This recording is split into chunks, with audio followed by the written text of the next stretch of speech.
All right, what's your name? My name's Daniel Tassatino. All right. Any of the questions I ask you don't have to answer if you don't feel like answering them. Okay. What countries have you been to? So I've traveled to 9 countries, 6 of which I traveled in high school with EF tours, and that was Germany, Italy, Austria, France, Switzerland, and England. And through Appalachian State, I've studied abroad short-term in China and Costa Rica. And of course, the United States. What was your reasoning for going to China?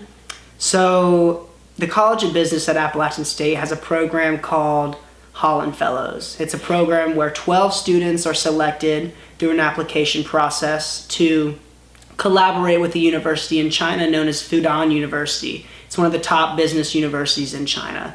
And essentially, we do an international research project. This year's topic was consumer consumptionism in both Asia and the United States. And we host the delegation of the 12 Chinese students in Boone. We go to DC and show them the States, and then we go over to China for 3 weeks to learn about their culture and to present our findings at the Shanghai Forum in May. So what was your most memorable experience in China?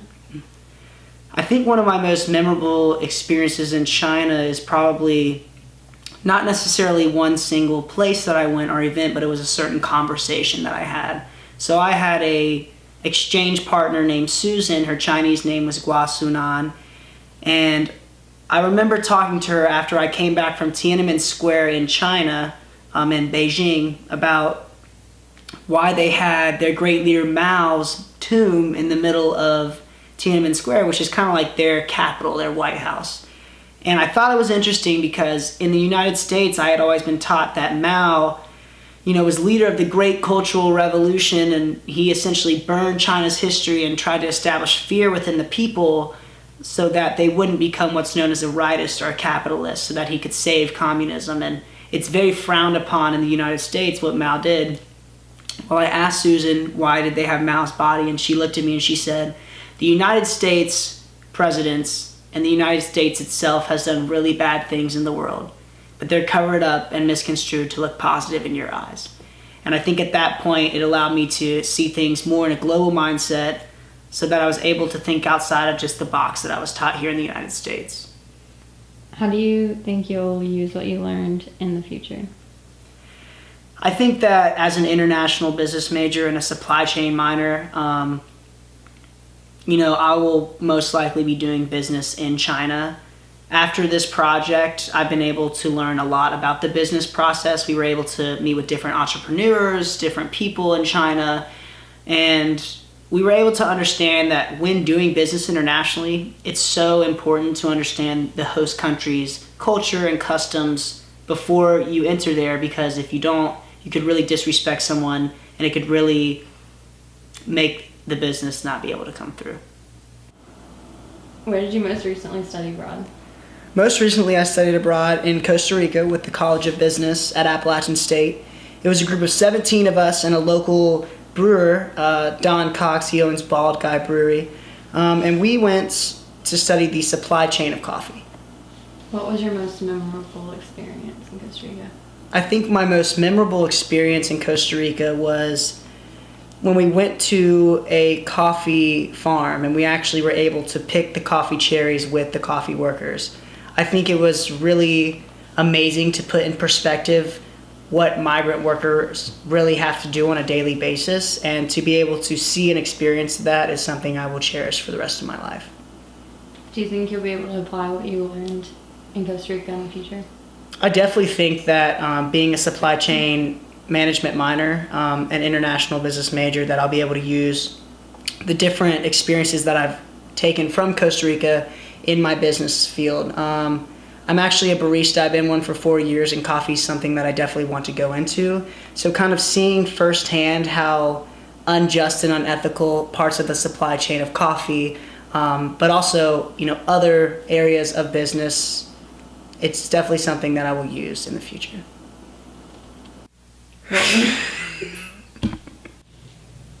Do you think studying abroad has been essential to your college experience?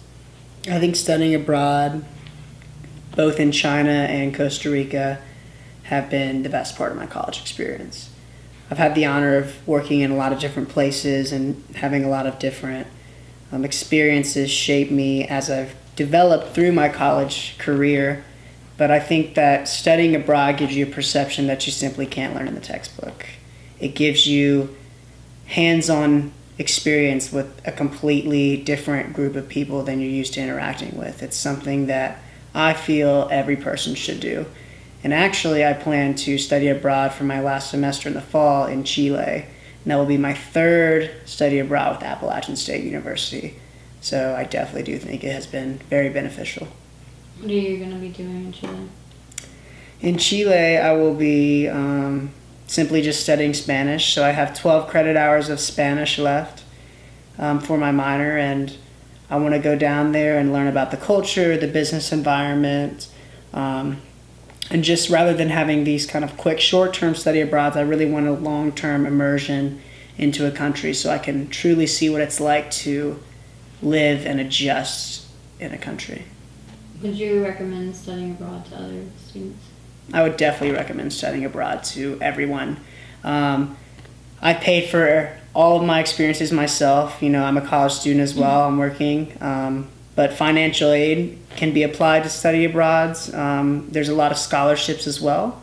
It's something I feel you should do now because when you get stuck in a career later in life, it's going to be a lot more difficult.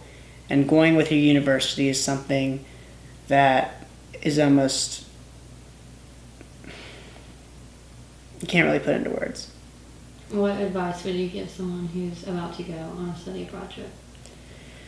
I would probably say to make sure you really recognize where you're going. If you've never left the country before, do your homework and understand that, you know, there's going to be things that you see that are very foreign to you and different, but you need to understand how to respect different customs, and you need to know how to, you know, interact with different people. For example, there's some situations in China that people would get very close to you.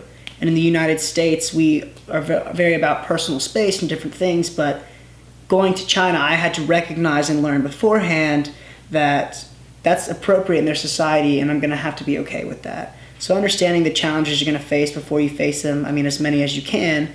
And also, I would try and learn a little bit of their language, at least to get around. I think that people from the United States typically think that we can go anywhere and people will speak English. And while that is very true, we can go a lot of places and people can speak English, it's a lot more respectful to try and learn someone else's language.